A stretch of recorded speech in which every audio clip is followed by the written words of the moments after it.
The following program is presented by the HTM Podcast Network. And thegorillaposition.com, telling the stories of pro wrestling storytellers.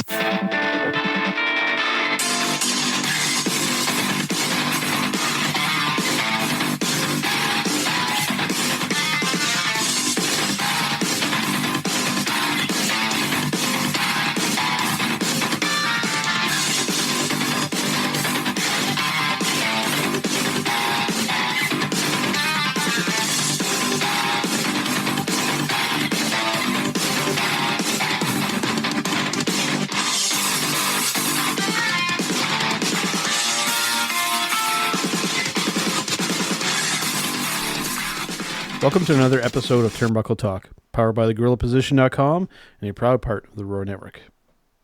Also presented by the Hitting the Marks Podcast Network. We're sponsored by collarandelbowbrand.com, where you can get 10% off when using promo code JKPodcast at the checkout. In partnership with hypecityvapors.com, where you can get 15% off all your e-juice for your vape by using promo code JKPodcast. We can be found on Facebook, Instagram, and Twitter by searching at TBTalkPod. To listen to the podcast, you can find us on Podbean, iTunes, Google Podcasts, CastBox, and all those other podcatchers out there as well. As always, I'm Big Joe. And I'm Carl Carafell. All right, Carl, another week has come and gone in the world of professional wrestling, and there are a lot of shenanigans and weird stuff kind of going outside of the ring, but definitely involving the pro wrestling business. The first one to mention before we get to really the kind of big blockbuster story for the week, I don't even know if we can really call him by his WWE name anymore, just because who knows what might happen. We're talking ACH in WWE, otherwise known as Jordan Miles. I'll use that carefully. He apparently has quit the company. Now, when I saw the audio for this, I shared it with you, and this was quite something. He made it very vocal and very explicit that he does not want anything to do with this company anymore. He definitely did. It was a very profanity-filled audio that he did. It was a little video that he had done, put it out there onto Twitter. He has since actually removed it and deleted his entire Twitter account. But very much so, the gist of the entire thing is he says, I quit the WWE. I can't work for that company anymore. I can't work for a racist company. Don't call me by that name of Mr. Miles.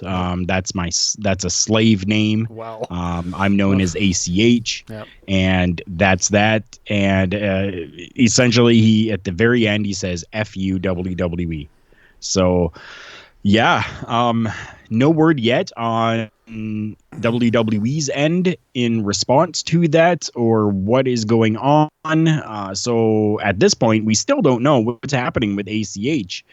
Is he going to be going to another company? Is he going to be working for any other promotion? Are promotions going to maybe stay away from him now that all of this has come out and come to light? I guess it is something to note as well that I guess it's coming out that there are possibly some mental issues that are known, that are legitimately known with ACH right now. So it's going to be very interesting to see how things play out with this, and especially how things are going to go, not only on the WWE's end, but from other promotions as well. Well, I mean, he's under contract. The kind of mystery is for how long. I don't really know. At this point, I think he's kind of stuck. I don't think he can just walk away. He's probably all just going to just be sitting at home just till the end of his contract, till they buy out his contract.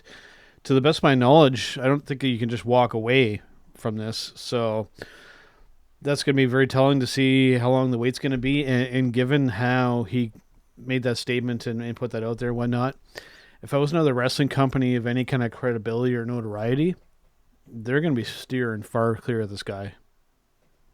I would definitely hope so. I mean, until things kind of maybe settle, whether it's 6 months, a year down the road, whatever, if maybe not necessarily saying that there needs to be an apology for it or anything like that, because I don't believe that there needs to be. I think he's definitely in the right in doing what he's done. If you people don't know, this is all stemming from, we talked about it a little while ago as well, this T-shirt that was made for him with kind of the blackface logo look to it. So very much so, just things really blew out of proportion with everything. Some people who were not in the know, I kind of, picked their brain and showed them the logo. Yeah. And honestly, I showed it to about 7 people. 5 of them didn't even know what it was. Yeah. So I don't know, right? I don't want to dwell on that T-shirt design or anything like that, but 5 out of 7 people that I showed it to didn't even associate it with blackface. So it's very interesting, and maybe some more will come to light if ACH decides to maybe put it out there publicly about the mental condition or the mental issues that he's having right now or something like that. Just all around, unfortunately, bad publicity right now for the WWE. And for himself, too. And it's tough without really being on the inside to really kind of make the statement. But, I just have a feeling, knowing WWE, that I don't think that they're 100% innocent in this either. This all had to go through probably multiple channels to get approved. And somebody at some point must have looked at that and went, something looks a little strange about this. At some point, I definitely don't say that I'm thinking that WWE is clean in this, because I don't think that they are either. So it is really getting to that point, and we'll get into some other things that have been kind of going on in the past week with WWE too. The boys over at the HTM Wrestling Podcast, Jargo and Rick, they mentioned this several times, that there should be a department, and there should be somebody ahead of this department in the WWE, just in charge of the department, called What the F. When stupid ideas get pushed out there, this person goes, what the F? No, we're not doing this, right? It's too stupid. It's too racist. It's whatever the situation happens to be.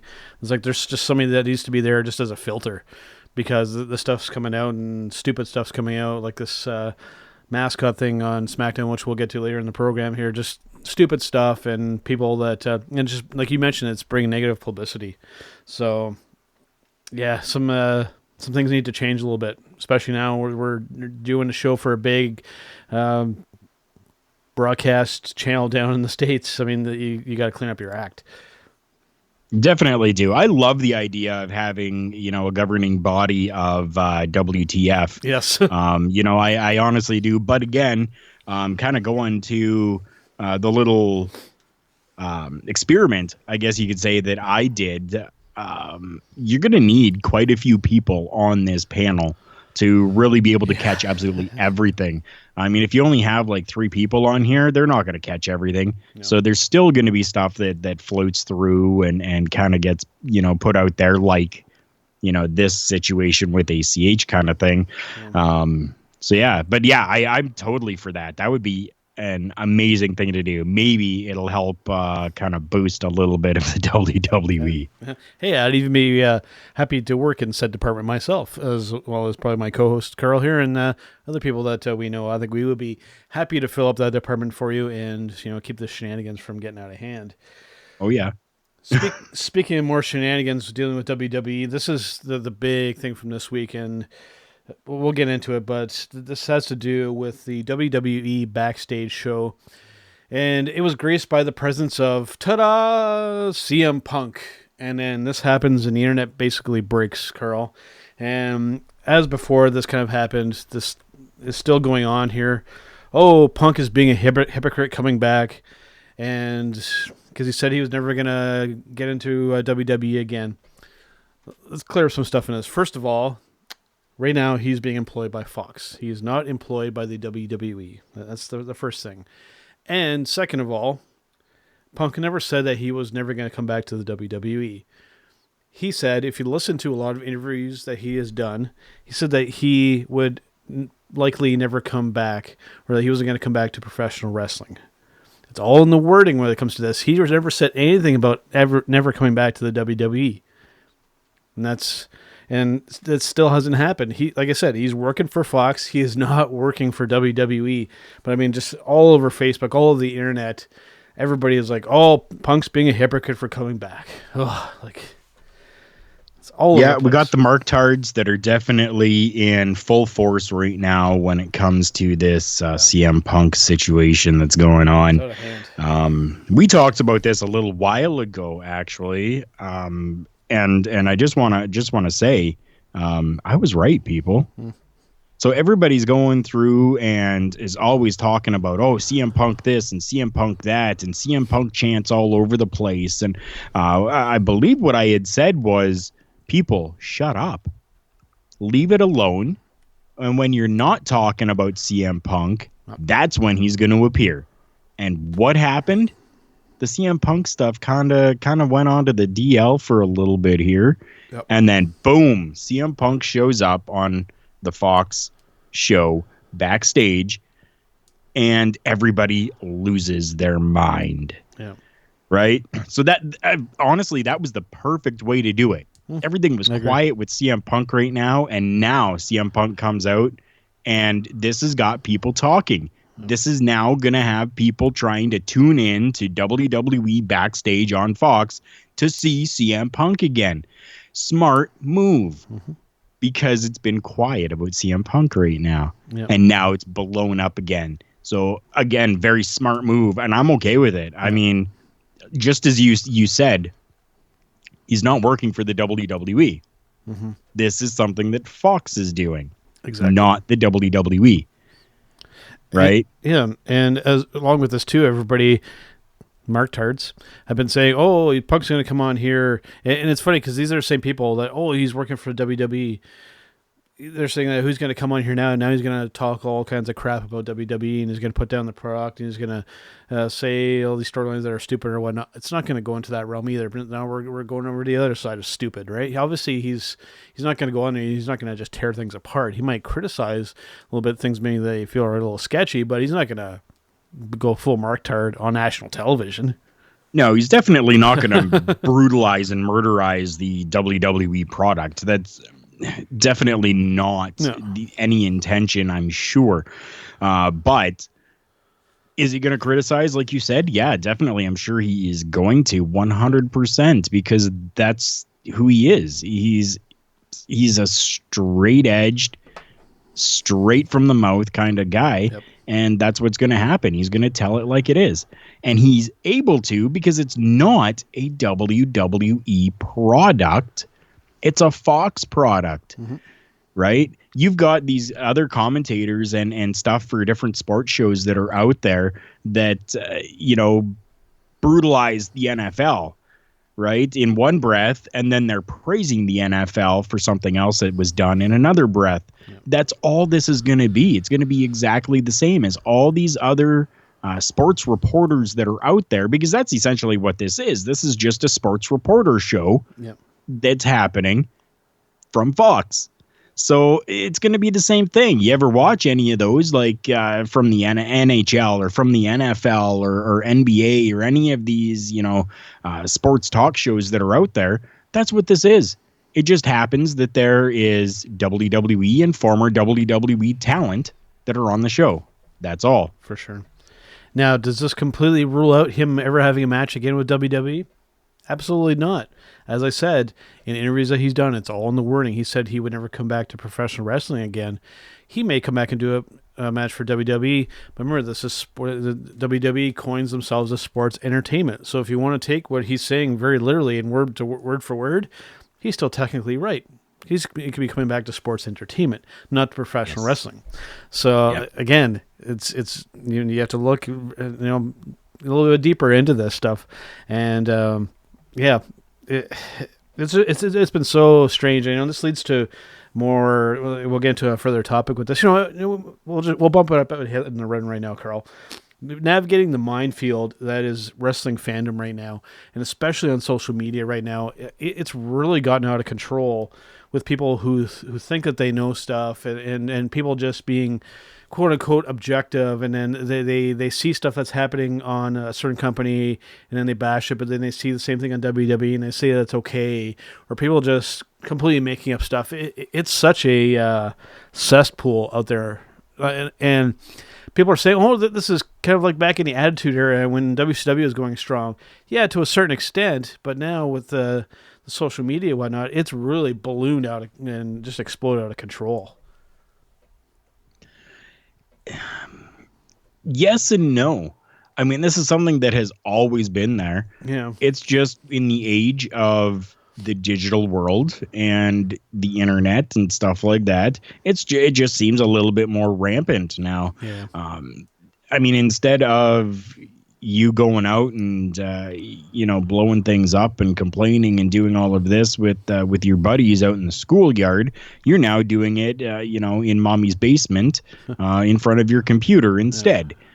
Right? So it's just getting out there to a lot more people. But the stupidity, you're right. I mean, talking about, something bad from the WWE, but then let's say Impact does the same thing, but then they're praising it because, they're thinking outside the box and doing something different.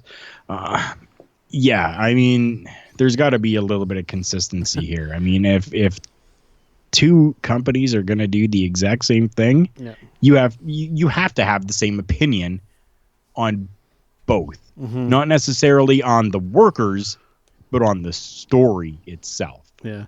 And the main one I've been seeing is in the other direction from what you were saying too, that this person, and I'll leave this person nameless for the time being, because I don't want to call anybody out specifically. Just they crap over everything that's not WWE, regardless of whether it's the same type of match or the same kind of situation or essentially the same story. If WWE does it, it's fine. If AEW or MLW or ROH or what have you does it, it's garbage. It's a head scratcher, and that's just the tip of the iceberg when it comes to this stuff. And I'm all for debates and arguments between wrestling fans. I think that's a good thing. But when we start getting into the realm of just stupidity, that's where I just had to remove myself from the situation, because, on social media, it's so easy to just talk out your ass, I think is probably the best way I can kind of put it. Yeah, definitely. You're right. I mean, yeah. In this age now, I mean, you can hide behind whatever you want. You don't have to have your face put out there, and you can say whatever you want and hide behind everything that's in front of you. And there's going to be, nothing coming back from it other than some other marktard getting on there and arguing the point. Yep. I mean, that's really about it. Sticking in the same vein here, Carl, this was something that you had pointed out to me kind of almost the same time I kind of discovered it too. And this all has to do with the keyboard warrior and people being anonymous behind the computer and whatnot. The WWE 2K Facebook page, the official page, was hacked. Now, a couple posts that I'll kind of read to you. The second one I'll have to censor a little bit, just given the subject matter. The first one, WWE is fake. Okay. So I was like, okay, maybe this is the developers kind of being, just doing a little shenanigans. Then the next post kind of debunks that. Yo, let's get 10,000 likes, and I'll release Randy Orton something banging, that's all I'll say, a whore with Triple H. And there were a whole load of comments. I didn't even get a chance to look at the comments because the post was removed rather quickly by the developer, and this situation was rectified. But how does an official page like this get hacked? It's this is almost kind of like an HTM tech kind of topic technically here, but a high profile page like this getting hacked by God only knows who. Yeah, nobody knows exactly who it was still. You ask, how does somebody get hacked? I mean, how do banks get hacked? How do credit card companies get hacked? All of these things that have probably the best security systems that you can imagine, they still get hacked. So to hack a Facebook page really doesn't seem that far off. People's personal Facebook pages get hacked all the time. Sure. Right? So But yeah, I mean, just hilarious. Somebody had left a comment saying, "Oh, you dropped the ball on this. How could you not even change the cover picture or the profile picture to All Elite Wrestling? Like, what's the matter with you?" And then, shortly after that, it was changed. Yep. The profile picture became the All Elite Wrestling logo. So yeah, whoever this was, it was a funny little thing. Yeah. We need more of that. Honestly, we need more of that. Like, I don't know who it was, but kudos to them. Go and do it a little bit more, because it was funny. It made for some good talk, for some good laughs, and it's been rectified. It's been all fixed up, and they put out a statement saying, our Facebook page was compromised, or our social media was compromised, and whatever. But yeah, it was funny. I enjoyed it. Yep. Because correct me if I'm wrong, I don't think I've ever seen the word gangbang ever on an official WWE or an official WWE related Facebook page. So I think that definitely qualifies as a first. Not even in the Attitude Era, I don't even think. So yeah, I think we'll leave that at that. We definitely, it is funny, but we don't necessarily want to encourage that either, because I mean, it is technically borderline illegal doing this kind of shenanigans. I mean, it does get some people talking. But I'm a little 50-50 on it. I like them getting the attention, especially given how very mediocre the game was. I guess this maybe gives them a little bit of attention, but maybe not quite the attention we were looking for there. Right. So going from that, Carl, to something a little bit more positive, potentially positive, with AEW. Let's get outside of WWE for a little while here. AEW possibly introducing a mid-card title or a mid-card type of thing here. What's your take on this? Do you think this is a good idea, or is this too many titles for a new company? I mean, I don't think that it's too many titles. You've already got a large enough roster that, sure, why not? Unfortunately, I think I can see where this is going right now. This is going to be something that Cody is going to be holding. Even though, we've said before that, it's really good that they're, kind of taking a step back, and, even like the Young Bucks aren't going out there and winning every match. And, Cody now, lost this opportunity to fight for the world championship again. Yep. The timing of it seems pretty suspicious, considering we're looking at Cody not being able to fight for the AEW championship anymore, and now maybe there's going to be a mid-card title brought into the picture. But I think it's a good thing. You have enough talent to be able to really have a mid-card title. So what I think it's going to be, if you watch the most recent episode of AEW Dynamite, they're doing this match next week. It's called the Dynamite Dozen. It's a battle royal, and then the last two standing are apparently going to go after this title. And it's actually not going to be a title or a belt. From what I'm seeing, it's going to be a ring, which is kind of a different take on that. And I mean, that lends itself definitely to a Cody idea, because he had the Ring of Honor. If you all remember, when he was in Ring of Honor, he had a actual Ring of Honor, and he was making people kiss the ring. So it's totally a Cody idea, and it fits with your scenario there. Absolutely. Yes. And I think it could be an interesting match too. And it's a different take on it, because actually the last two staying in the ring technically win, and then they have a match. And of course, you all know I'm a mark for the battle royal type match. So it has some potential to be something interesting for sure. It definitely does. And I'm very interested to see how they progress with this. Yeah, for sure. And it's a great opportunity for even some those mid-card guys like Nakazawa, maybe even Darby Allin to a certain extent, Janela, some of these guys. It could be that stepping stone to the world title, as the mid-card title should be, not something that you win the world title first and then you step down to this. So hopefully they do it in the right direction and not lessen its importance by going the other way. Yes, I agree. So going from that to some Ring of Honor related news. We haven't talked about Ring of Honor in a long time, just frankly because there just really hasn't been much notable going on here. But I guess the big notable thing going on here is Marty Scurll. His contract is going to be up very soon, I believe. This coming month, if not next month, it'll be up. And we've made kind of hints at it before about where we thought Marty could go, but I think now that we're getting closer to the deadline, so to speak, that we'd kind of give our opinions on it again. For me personally, I think the best place to go, especially with New Japan venturing over into at least the West Coast part of the United States, I think given already his connections there, that New Japan is likely the best avenue for him to go. Yes, you're right. Do I want that to happen? No, I really don't. I don't get to see very much of New Japan Pro. Yeah. I don't have their streaming service. It's an extra added cost that I just can't afford. Yep. I want to see more of Marty Scurll. Right now, Marty Scurll, yes, is probably my favorite professional wrestler at this time. Mm-hmm. And maybe a little selfish of me, but I want to see Marty Scurll go to All Elite Wrestling, go back with his friends, go back with his buddies. And I mean, you've got perfect avenue for a good storyline to go there. You guys ditched me and left me. Screw you.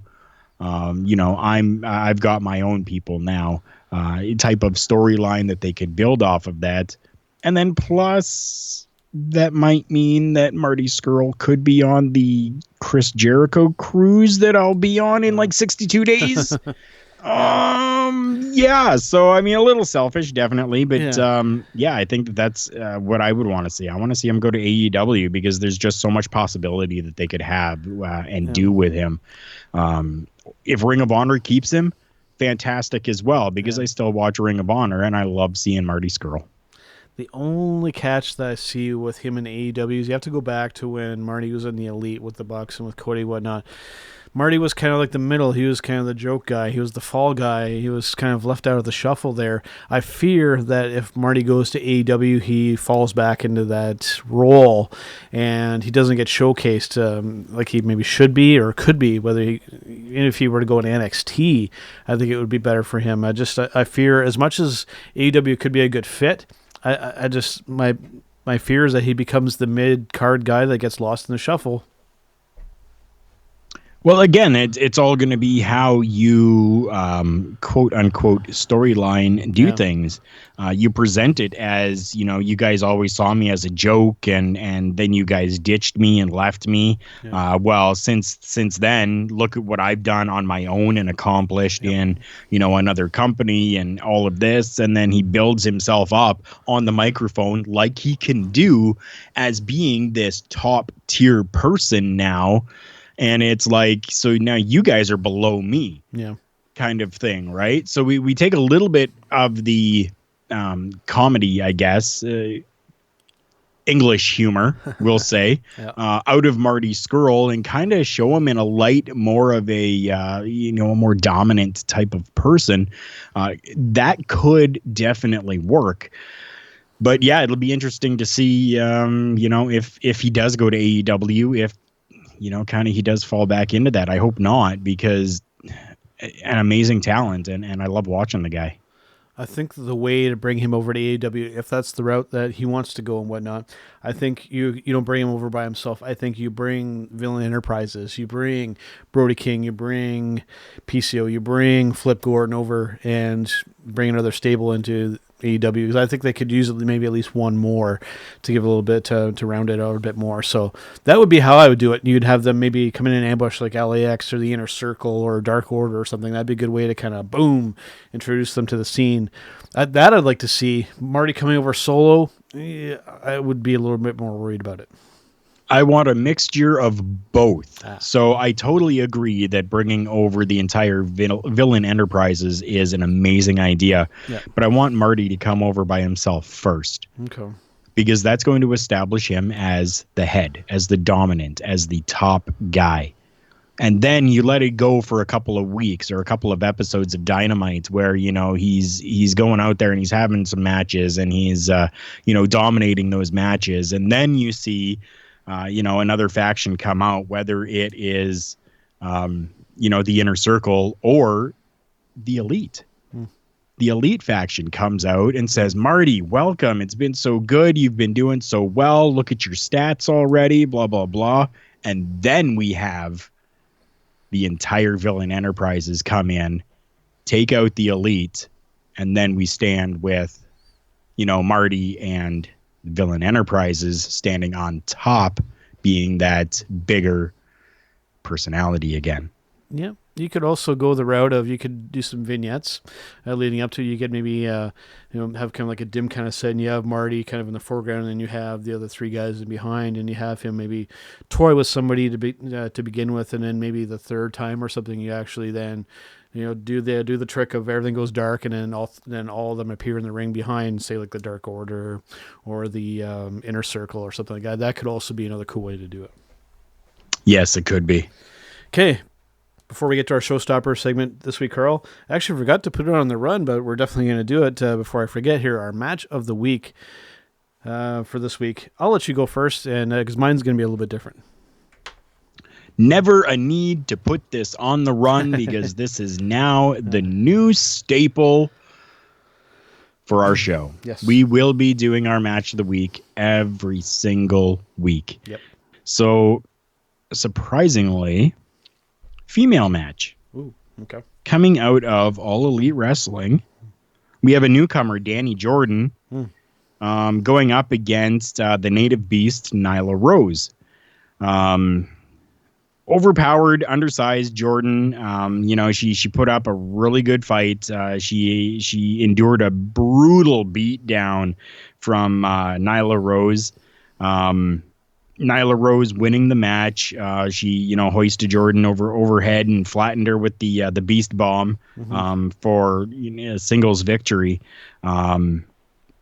I was just very, very happy with the entire thing and how they kind of brought Danny Jordan in, and they kind of buried her, but they didn't at the same time. It's just I don't know. I don't feel that they really took this Danny Jordan character and really just kind of tossed her aside as a squash match or anything like that.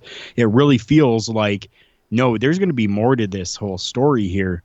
And then on top of that, afterwards, I'm not going to get too much into it, but Awesome Kong and Brandy Rhodes, kind of made a little bit of an impact during an interview that was happening with Allie.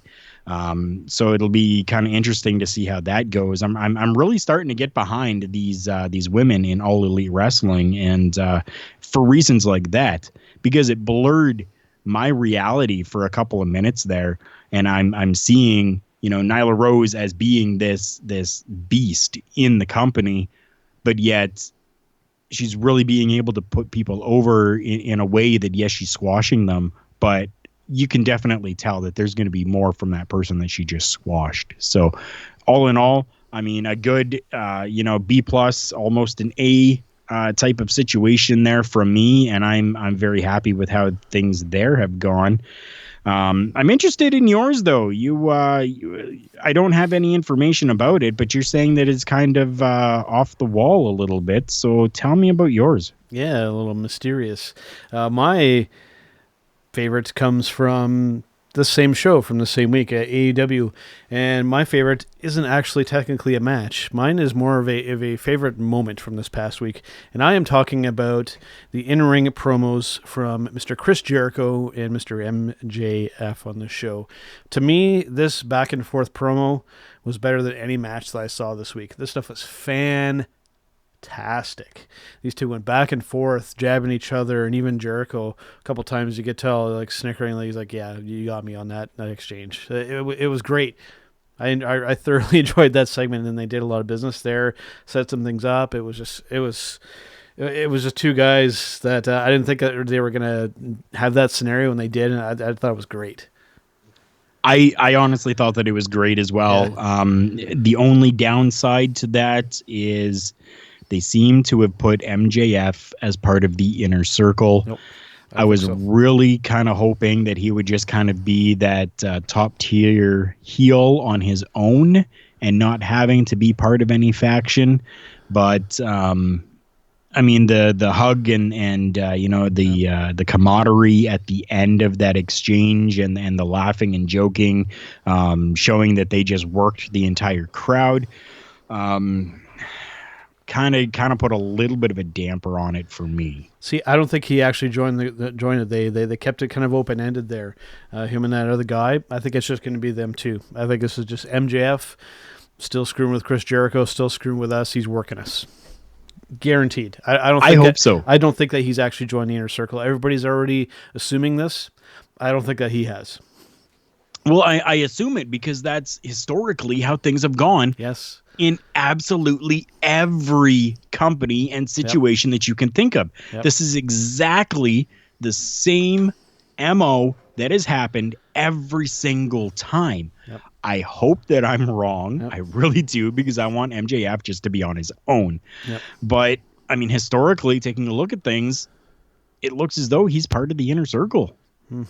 I think that the fact that everybody thinks that he's part of this, I really think that he's working us, and I like that you said, historically this always kind of happens. MJF, he always flips this stuff around, and I think that's what's going to happen here, and I really hope so, because I think if he actually becomes part of the Inner Circle, he kind of gets overshadowed by Jericho and whatnot. So I hope that I'm right, and not saying that I want you to be wrong, Carl, but I hope you're wrong about this. Oh, I want to be wrong about it too, and I really do hope that you're right. Because they could have such a good thing going there. They have that big guy. Honestly, I forget his name now, but he looks pretty intimidating. Just those two does it for me. Who are you talking about? You talking about Wardlow? Wardlow, that's what I'm talking about. Yeah, him and MJF. Okay, yeah. Wardlow making his debut. Yes. Talk about that just for a quick brief second here. This is a guy that's been working the indies for quite a long time, and is somebody that is seemingly unknown really to a lot of the marks out there, I guess you could say. These people aren't mark-tards. These are actual just marks. These are people that are just, the wrestling fan that, kind of live inside of that bubble. But yeah, like this debut was a almost a breath of fresh air, and I'm happy to see it. But yeah, like, I don't know. I love the whole idea, but I mean, how much bigger are we going to actually make this this faction go? So I think we got to kind of stop it at some point, and if we don't, we're gonna maybe start turning into like an NWO where it's just open to anybody, and then we're gonna see a branch off of NWO Wolfpack, and then like we're gonna have the Inner Circle, and then we're gonna have the Outer Circle, and then we're gonna have the belly button circle, and then we're gonna have the eye circle, and like how far is it gonna go? It needs to almost stop right here. Yeah. For those who aren't aware of that situation, back in WCW, the NWO came out and they were very, very popular. And then what happened is then all these other kind of basically it got to the point where almost everybody in the company was in the NWO, and it lost all of its meaning and all of its coolness and whatnot. So let's hope that doesn't happen. Also, one more brief thing. It was kind of a disclaimer before we get to our show star segment, before we take our break here. If you happen to listen to our program and your name is Mark, we mean no offense. We're not poking fun at you. We're talking about wrestling marks. Just in case, because I can almost guarantee that there's probably somebody named Mark on this who's listening to our show and go, are these guys making fun of me? No, sir. It's okay. Just we're talking about wrestling marks. We're not pointing our finger at you directly. Okay, Carl, we're going to take a brief break, and we're going to come back, and we're going to talk a little bit about kind of an idea I've been kind of throwing around that maybe coming up soon, maybe WrestleMania won't be the main destination for the big show of the year. So we'll be right back.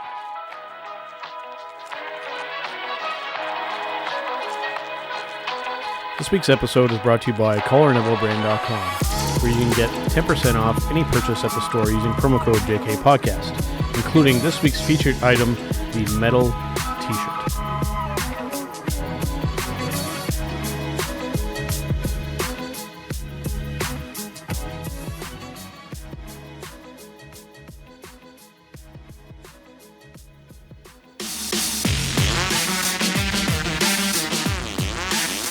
What's up, guys? This is the standard Dusty Gold coming from you from Fayetteville, Arkansas. I'm with Joe and Carl for Turnbuckle Talk. All right, guys, Big Joe and Carl Carafell back here on Turnbuckle Talk.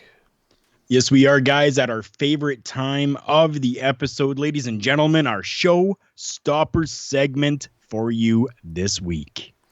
So a bit of a different kind of showstopper segment topic for this week here.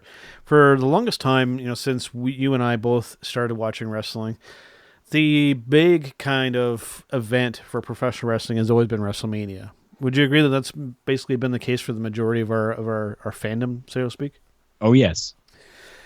But recently, I have a feeling, especially with the last couple WrestleManias, that I have a feeling that could possibly change. Now, what I think could possibly change that is recently they announced over New Japan Pro Wrestling that their marquee event for the year called Wrestle Kingdom is going to be a 2-day show. And I think that there's a very strong potential, maybe not this year, but coming up soon, given depending on how they can line things up, and especially now with the expansion over into the U.S. and depending on what kind of talents they could pick up here and where they could do the show, I think that there's a potential, like maybe if they went to like a Madison Square Garden or maybe like another big arena, Wrestle Kingdom could become that marquee wrestling show that all the fans want to watch. Definitely. And I think for this entire thing to really work, it's not going to happen like right away. Yep. Just like you said, it's going to be, maybe a year, 2, 3 years down the line, especially with New Japan bringing in, New Japan US or North America, whatever you want to call it here, really expanding the brand from just Japan over into the United States as well. And with that, as soon as things become more established with New Japan Pro Wrestling, then having a 2-day event like this definitely, I think, could begin to overshadow WrestleMania. Now, don't get me wrong, WrestleMania, yes, is more of like a week-long celebration, including the Hall of Fame ceremony, including NXT TakeOver, including WrestleMania, including the next night on Raw, including SmackDown. They probably do the SmackDown the Friday nights like they do, right? So you're gonna have like Hall of Fame on Thursday, and then SmackDown on Friday, and NXT on Saturday, pay-per-view Sunday, Monday Night Raw on Monday. You got like 5 days, an entire work week of programming for you there. But given what New Japan Pro can do and the fanfare that is around New Japan Pro, especially in Japan, if they start bringing some of that over to the United States and then amalgamate everything for this 1-2-day event, I think we definitely could see it totally blow up in a good way and overshadow WrestleMania. It would almost be kind of, I was thinking, like, it's going to be bigger, but it's actually technically was kind of condensing, because like you had mentioned, WrestleMania weekend, or week, there's so much kind of going on, in the Hall of Fame ceremony, especially if your name is Mr. T or Goldberg, it gets really long, and all the other stuff going on, a lot of the promotions in the area, run shows, I mean, just there's just so kind of much that a lot of times it almost comes to overshadow the actual event itself. So it could be interesting, especially if New Japan can build some partnerships, with Impact, with AEW. Maybe that could be a tough one there, but there's a potential, and maybe they could run one of these big arenas. Maybe they could maybe even break that attendance record, which we were talking about last week with Jargo on the show. So it'd just be really, but not at the big house. Not the big house. Yes, I know.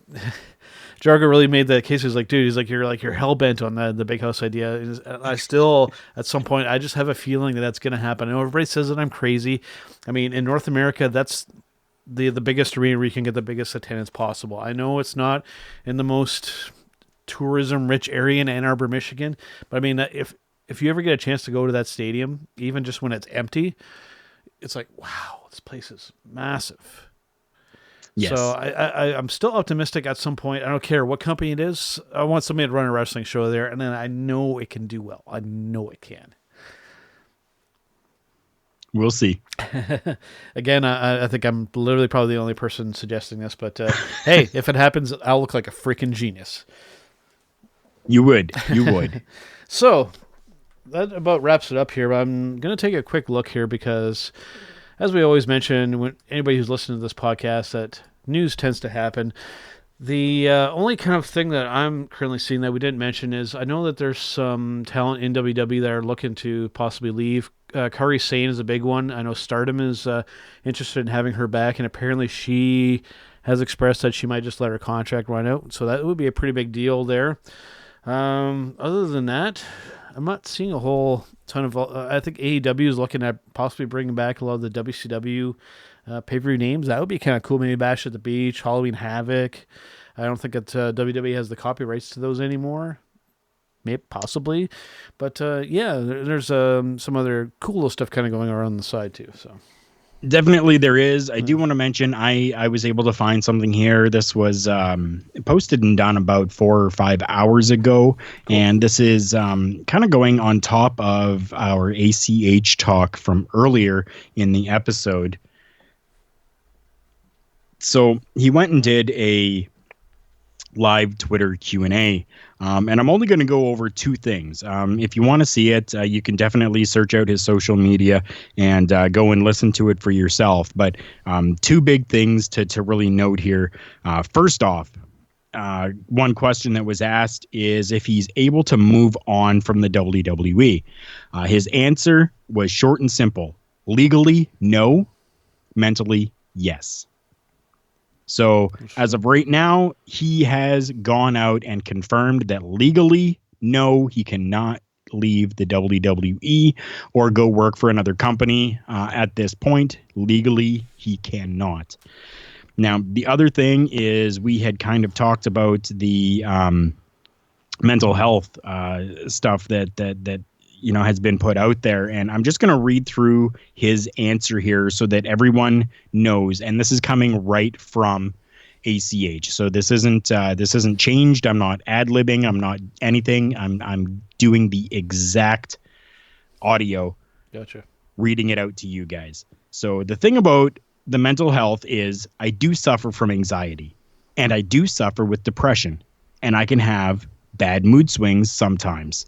But that doesn't mean when I speak out that I'm just speaking out and it doesn't have any meaning behind it. The t-shirt triggered things from my past and it all came up at once and a lot of anger from my past came up with that as well. And that caused me to come at people the way that I did. Again, I'm not going to apologize for what I said. What I said, I meant it. And that's just how it goes. So ACH coming out and saying yes, that he does, suffer from some anxiety and depression and stuff like that.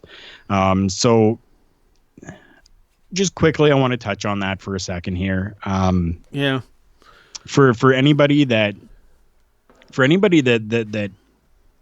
is going through anything like that, just know that there are people out there that you can go and talk to. Hit us up on our social media if you ever need to talk. I can tell you and I can guarantee you people that I fully understand. I haven't publicly said or done anything, but I suffer from a lot of that as well. I suffer from a lot of injuries. I suffer from concussions over my wrestling career. This is real talk right now, people. I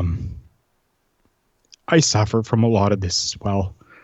And I would rather listen to what you have to say than to have to read about or listen to a eulogy. So reach out. Mm-hmm. Definitely. I don't care if you're a woman. I don't care if you're a guy. I don't care if you're a child. I don't care if you're a senior. I don't care who you are. I don't care race, religion, sex. I don't care sexual orientation. I don't care about any of that. If you need to talk, reach out, because this is something that is very big and very huge in today's age of really mental health issues that are now coming to light and that people have really kept inside for a lot of time, and thankfully things are now really starting to come out that there are people that can listen. And if you ever need to, reach out to me. I don't care. I will definitely sit there and listen, and I suffer from it as well. I suffer from it sometimes very badly. Reach out. That's all we can really say. Especially in the professional wrestling community, we're a family. Mm-hmm. That's what we are. We're a big family. And what are families supposed to do? They're supposed to take care of each other. And that's, at least for myself, and I'm sure I can speak for Big Joe on this, that's definitely what we're here for you. So if you ever need to reach out, especially with any type of mental health issue, do it. Do it. Joe, I'm going to let you kind of weigh in on these two little pieces of info from ACH here. And give me your thoughts on that. You really summed it up pretty well, Carl. I don't think I need to, because I'd be pretty much kind of repeating what you said. You know, even with our little family here with the HTM Podcast Network here, as you mentioned, you know, we've kind of become like family essentially. And, you know, when falls, you know, the rest are there to kind of pick each other up, you know, regardless of what the situation is. So never feel like you're going through this stuff alone. There's always people that you can talk to. And we've even dealt with this situation within our own podcast network here. I don't want to get into too many details without getting very personal here, but you know, we are wrestling fans, but like I said, this network and our listeners too, if you guys are ever going through any kind of issues, you know, feel free to reach out to us, and even if it's on a personal message or in the comments or whatever, and you know, we'll totally listen and we'll totally talk to you as well. You know, we might we're not going to divulge details on the show or anything like that, but if you're going through some issues, you know, at the very, very least, we can kind of point you in the right direction. But never feel like there's never anybody to talk to. There's always people to talk to, and you don't have to suffer alone. Definitely. I couldn't agree more. Before we do go, though, on a good and happy note, yes, I do have to give a shout out right now to longtime listener, supporter, and fan, Don Lewis. Thank you so much for your continued support of our podcast. Week in, week out, you continue to surprise me with things that you send to me in private message about our podcast, and I am so happy about that. One last thing for you people, if you have not checked out OVW TV, Ohio Valley Wrestling, is on YouTube, people. There is a little bit of glitches and stuff like that that's happening, so bear with it. They are still kind of growing into this digital age of putting the product out there. But aside from any audio or video issue, the action is superb. Go and check them out on YouTube. They're the newest company to come out and put their product out onto YouTube for everybody for free. So make sure you go and check out OVW TV on YouTube, which is owned by our friend Al Snow, yes, who also owns Collar and Elbow Brand. Yes, people, this is a plug for Collar and Elbow Brand because we are the first Collar and Elbow Brand sponsored podcast. We're looking about a little over a year, possibly going on 2 years now. We have been that podcast. So yeah, definitely go and check out collarandelbowbrand.com, people. And when you're there, use our promo code JK Podcast. It gets you 10% off your entire purchase, and it also helps support this podcast that you are listening to. And a couple more things. I know Carl said that was the last thing, but you triggered my memory here, Carl, so I do have to mention a couple things. Yeah, definitely, please. With OVW, with a very, very recent episode, you may have noticed at the beginning of the show a certain name, and we were, of course, talking about Mr. Franco Varga, who was actually recently I had the pleasure to sit down and have an interview with. He had his debut match there at OVW, so some really cool stuff there as well. I'm sure he's going to make a very big impact there. Looking forward to seeing what he does there. And, of course, if you've been paying attention to the GorillaPosition.com, you heard some very cool news. Miss Alicia Atout is joining the broadcast team over at Major League Wrestling. So very cool thing there. She earned that she's been putting in the work and has been doing all kinds of stuff, and now she has been signed by a bigger company. So congratulations to her as well. Very cool. Very cool on both ends. Yes. That's phenomenal for both of those stars. So happy to hear that, friends in the business are making their way up. Absolutely. And two names that are very deserving. Okay, Carl, that about wraps up this for this week. So we will see you guys on the next one. Ciao. This is the Deadbeat Wolf Taylor, and you're listening to Turnbuckle Talk with Joe and Carl.